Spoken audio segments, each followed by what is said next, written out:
बिस्मिल्लाहिर्रहमानिर्रहीम, अस्सलाम वालेकुम। खेलों की खबरों पर तबसरों और तस्वीरों से स्कोर के एक और प्रोग्राम के साथ सैयद याह्या हुसैनी आपकी खिदमत में हाजिर है।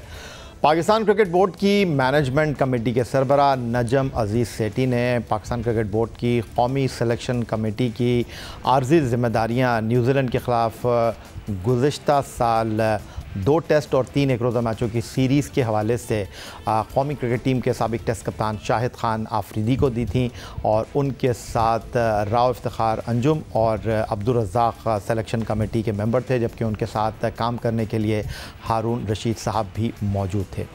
लेकिन इस सीरीज़ के अख्ताम के बाद परमानेंट सिलेक्शन कमेटी की हैसियत से पाकिस्तान क्रिकेट बोर्ड के MC के सरबराह नजम अजीज़ सेठी साहब ने साबिक़ टेस्ट क्रिकेटर हारून रशीद को कौमी सिलेक्शन कमेटी के चेयरमैन की हैसियत से नामज़द किया और उनके साथ टेस्ट फास्ट बॉलर मोहम्मद समी और टेस्ट बैट्समैन यासिर हमीद इस सिलेक्शन कमेटी का हिस्सा बनाए गए। दूसरी जानिब पाकिस्तान क्रिकेट बोर्ड की मैनेजमेंट कमेटी ने जूनियर सिलेक्शन कमेटी के लिए कामरान अकमल की खिदमत हासिल की और जूनियर सिलेक्शन कमेटी में जो बाकी सेलेक्टर्स मौजूद थे उनमें साबिक़ test off spinner Tauseef Ahmed, Arshad Khan, Shahid Nazir और शुएब ख़ान को शामिल किया गया और उसके साथ कौमी ख़वातीन सिलेक्शन कमेटी की सरबराही test fast bowler Saleem Jaffar को सुपुर्द की गई और उनके साथ कमेटी में अस्माविया इकबाल जो माजी में ख़वातीन सिलेक्शन कमेटी की सरबराह थीं वो मौजूद हैं, मरीना इकबाल मौजूद हैं और मोहतशिम रशीद को ख़वातीन सिलेक्शन कमेटी में शामिल रखा गया है। पाकिस्तान क्रिकेट बोर्ड की मैनेजमेंट कमेटी के सरबराह नजम अजीज़ सेठी से कुछ दिन पहले हमने जब गुफ्तगू की और कौमी सिलेक्शन कमेटी के मुस्तक़बिल के हवाले से सवाल किया, क्या उनसे पूछा कि मुस्तक़बिल करीब में वो कौमी सिलेक्शन कमेटी में तब्दीलियों का इरादा रखते हैं, तो उन्होंने क्या कहा आपको दिखाते हैं। सेठी साहब, आप कहते हैं कि मैं पाकिस्तान क्रिकेट को आगे लेकर जाना चाहता हूँ। चीफ़ सेलेक्टर आपने हारून रशीद साहब को बनाया, उस पर भी बड़ी तनकीद हो रही है कि सेठी साहब ने अपने मनपसंद हारून रशीद साहब को जो है चीफ़ सेलेक्टर बना दिया। फिर आपने जूनियर सिलेक्शन कमेटियाँ बनाई, कामरान अकमल ने स्टेप डाउन कर दिया। अब आई डोंट नो उनका क्या स्टेटस है, लेकिन सुना है कि आप मुस्तक़बिल करीब में सिलेक्शन कमेटियों में कुछ रद्दोबदल करना चाहते हैं। जी देखिए, हमेशा रद्दोबदल होना चाहिए। अगर कोई एक चीज़ सही नहीं चल रही तो उसको ठीक करना चाहिए। हारून रशीद साहब की आपने बात की, ज़ाहिर है कि मैं उसी को चीफ़ सेलेक्टर बनाऊंगा जिसके बारे में मेरे पास 2 पॉइंट्स मेरे में हों। एक ये कि वो कॉम्पिटेंट है, उसको क्रिकेट का पता है, डोमेस्टिक क्रिकेट का पता है, इंटरनेशनल क्रिकेट का पता है, एक्सपीरियंस है, पहचानता है लड़कों को सब। दूसरा ये कि मेरा कॉन्फिडेंस भी है उसमें। तो अब जबकि पाकिस्तान क्रिकेट बोर्ड की मैनेजमेंट कमेटी को 120 दिन के बाद मज़ीद 60 दिन मिले हैं और ये जो मौजूदा सिलेक्शन कमेटी है इनके ओहदे की मियाद 3 माह मुक़र्रर की गई थी और क्या अब इस सिलेक्शन कमेटी को एक्सटेंशन मिलेगी, क्या सिलेक्शन कमेटी के अंदर रद्दोबदल होगी, इस पर करेंगे गुफ्तगू। पाकिस्तान की अंडर 19 टीम इस वक्त बांग्लादेश के दौरे पर है, जहां जूनियर सिलेक्शन कमेटी के मेंबर तौसीफ़ अहमद बतौर मैनेजर टीम के साथ मौजूद हैं, जहां टीम के कोच सबी अज़हर साहब हैं और 4 रोज़ा मैच जीतने के बाद पाकिस्तान अंडर 19 टीम ने बांग्लादेश के दौरे में उम्दा कारकर्दगी का मुज़ाहरा किया है। लेकिन अगर मौजूदा सिलेक्शन कमेटी के हवाले से हम बात करें तो जूनियर सिलेक्शन कमेटी बिना हेड के काम कर रही है। कामरान अकमल की खिदमत हासिल की गई थी और पहली मरतबा उनको कौमी जूनियर सिलेक्शन कमेटी का सरबराह बनाया गया था और उन्होंने ओहदे का चार्ज लेने से पहले ही पाकिस्तान क्रिकेट बोर्ड को मुत्तला किया कि वो पाकिस्तान सुपर लीग में अपने टीवी असाइनमेंट की वजह से इस पाकिस्तान सुपर लीग सीज़न 8 2023 के बाद अपने ओहदे का चार्ज लेंगे। लेकिन पाकिस्तान सुपर लीग ख़त्म होने के बाद पाकिस्तान क्रिकेट बोर्ड की जानिब से खामोशी और मुस्तक़बिल करीब में क्या कामरान अकमल पाकिस्तान क्रिकेट बोर्ड के जूनियर सिलेक्शन कमेटी के सरबराह होंगे, जिनको कौमी सीनियर सिलेक्शन कमेटी में भी नुमाइंदगी दी गई थी। अभी इस हवाले से कुछ कहना क़ब्ल अज़ वक्त है, लेकिन ज़राए का ये कहना है कि मुस्तक़बिल में कामरान अकमल सिलेक्शन के हवाले से पाकिस्तान क्रिकेट बोर्ड के साथ काम नहीं करेंगे, क्योंकि उनके इनकार के बाद अब उनकी वापसी के इम्कानात बहुत कम हो गए हैं। दूसरी जानिब पाकिस्तान ने test fast bowler Sohail Tanvir को जूनियर सिलेक्शन कमेटी के ओहदे के लिए ऑफ़र किया था, लेकिन उनका कहना यह था कि वो बाकायदा रिटायरमेंट नहीं ले रहे और फ़िलहाल वो क्रिकेट खेलना चाहते हैं। लेकिन पाकिस्तान क्रिकेट बोर्ड ने सिलेक्शन कमेटी का हिस्सा बनने के लिए शर्त रखी थी कि रिटायरमेंट की शर्त जो है वो ज़रूरी है। सोहेल तनवीर ने उस वक्त तो इनकार किया, लेकिन फिर चंद माह बाद अचानक पाकिस्तान सुपर लीग सीज़न 8 के बाद उन्होंने सोशल मीडिया पर यह पैगाम दिया कि वो अब बैनुल-अक़वामी क्रिकेट से अपना नाता तोड़ रहे हैं। लेकिन क्या वो सिलेक्शन कमेटी में पाकिस्तान क्रिकेट बोर्ड की जानिब से बतौर सेलेक्टर नज़र आएंगे, इस बारे में भी अभी कुछ कहना कबल अज़ वक्त होगा। लेकिन दूसरी जानिब कौमी सीनियर सिलेक्शन कमेटी, जिसकी सरबराही हारून रशीद साहब कर रहे हैं, जिसमें मोहम्मद समी और यासिर हमीद उनके मुअव्विन और उनके सेलेक्टर्स की हैसियत से खिदमत अंजाम दे रहे हैं। दूसरी जो सबसे इम्पॉर्टेंट चीज़ है वो ये है कि इस्लामाबाद यूनाइटेड के मैनेजर एक तरफ जहाँ रेहानुल हक पाकिस्तान क्रिकेट टीम के मैनेजर बने हैं और उनके साथ हसन चीमा, उनका भी पाकिस्तान क्रिकेट बोर्ड में इंडक्ट हुआ है और वो सिलेक्शन कमेटी के लिए आदाद व शुमार इकट्ठे करके देंगे। ये एक नया पाकिस्तान क्रिकेट बोर्ड ने इक़दाम किया है।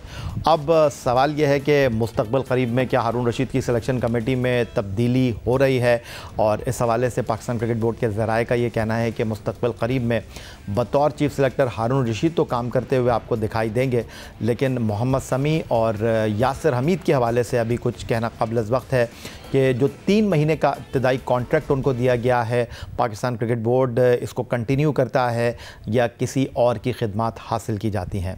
कुछ ऐसा ही मामला पाकिस्तान क्रिकेट बोर्ड की जूनियर सिलेक्शन कमेटी के हवाले से भी है, जहां तौसीफ़ अहमद, शाहिद नज़ीर, शुएब ख़ान और अरशद ख़ान जो हैं वो खिदमत अंजाम दे रहे हैं और 3 महीने के लिए पाकिस्तान क्रिकेट बोर्ड ने इन सेलेक्टर्स की खिदमत हासिल की थी। और अब इत्तलात ये हैं कि Pakistan cricket board junior selection committee, जिसके सरबरा की हैसियत से कामरान अकमल की खिदमत हासिल की गई थी, लेकिन कामरान अकमल ने मना कर दिया और इस वक्त जूनियर सिलेक्शन कमेटी बग़ैर चीफ़ सेलेक्टर के काम कर रही है। और दूसरा जो सबसे बड़ा सवाल है वो ये है कि जूनियर सिलेक्शन कमेटी ने जो टीम मुंतखब की दौरा बांग्लादेश के लिए, वो टीम किसने मुंतखब की, क्योंकि उस जूनियर सिलेक्शन कमेटी का तो सरबरा ही कोई नहीं है।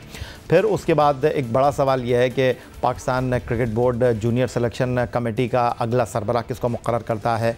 और फ़िलहाल इत्तलात यही हैं कि पाकिस्तान क्रिकेट बोर्ड की जूनियर सिलेक्शन कमेटी में बड़े पैमाने पर न सिर्फ रद्दोबदल होगा, बल्कि हो सकता है कि जूनियर सिलेक्शन कमेटी मुकम्मल तौर पर तब्दील कर दी जाए। इसके बरक्स सलीम जाफ़र की सरबराही में काम करने वाली ख़वातीन सिलेक्शन कमेटी, जिसमें मोहतशिम रशीद, अस्माविया इकबाल और मरीना इकबाल शामिल हैं, जिसको हेड सलीम जाफ़र साहब कर रहे हैं, जो माजी में ख़वातीन टीम के फास्ट बॉलिंग कोच की हैसियत से खिदमत सर अंजाम देते रहे हैं। वो पाकिस्तान क्रिकेट बोर्ड के साथ मुस्तक़बिल करीब में भी हमें काम करते हुए दिखाई देंगे। लेकिन पाकिस्तान क्रिकेट बोर्ड की सीनियर सिलेक्शन कमेटी और जूनियर सिलेक्शन कमेटी के बारे में इत्तलात यही हैं कि उनमें बड़े पैमाने पर तब्दीली होगी और बिलखुसूस कौमी जूनियर सिलेक्शन कमेटी जो है उसको एक मरतबा फिर असर-ए-नौ तरतीब दिया जाएगा। 34वें कौमी खेल कोयटा में शुरू होने जा रहे हैं। इस हवाले से तफसील से बात करेंगे एक ब्रेक के बाद।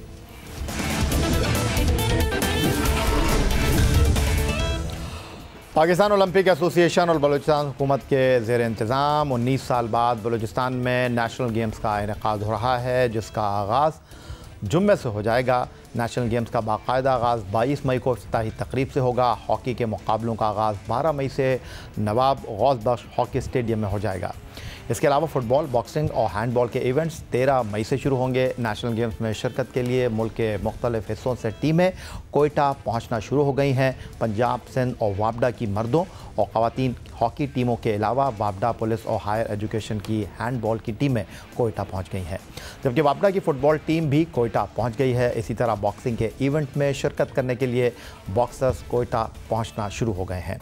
नेशनल गेम्स में मुल्क भर से खिलाड़ी 32 मुख्तलिफ खेलों में हिस्सा ले रहे हैं। 4 गेम्स मुल्क के दीगर शहरों में मुनक्किद होंगे, जिनमें रोइंग के मुकाबले 14 से 18 मई तक इस्लामाबाद में होंगे। सेलिंग के मुकाबले पहली बार कराची के अलावा गवादर में भी मुनक्किद किए जाएंगे।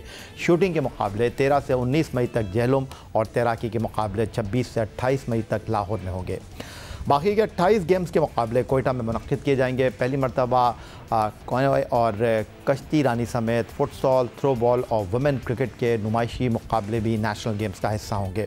नेशनल गेम्स 30 मई तक जारी रहेंगे। पाकिस्तान का पहला स्पोर्ट्स चैनल जियो सुपर 34वें नेशनल गेम्स के मुकाबले बराह रास्त नशर करेगा। 19 साल बाद बलूचिस्तान में होने वाले 34वें नेशनल गेम्स के लिए कोयटा के मुख्तलिफ स्टेडियम में किस तरह की तैयारियां की गई हैं। मुख्तलिफ खेलों के लिए स्टेडियम पूरी तरह तैयार हो चुके हैं या अभी उन पर काम जारी है। कितनी टीमें अब तक कोयटा पहुंच चुकी हैं और खेलों से मुताल्लिक कोयटा में क्या गहमा गहमी है, इस बारे में जानते हैं कोयटा में मौजूद जियो न्यूज़ के नुमाइंदे शहाब उमर से। जी शहाब उमर, क्या तफसीलात हैं नेशनल गेम्स के हवाले से आपके पास? क्या तैयारियाँ मुकम्मल हो गई हैं जो इस वक्त आखिरी मराहिल में है?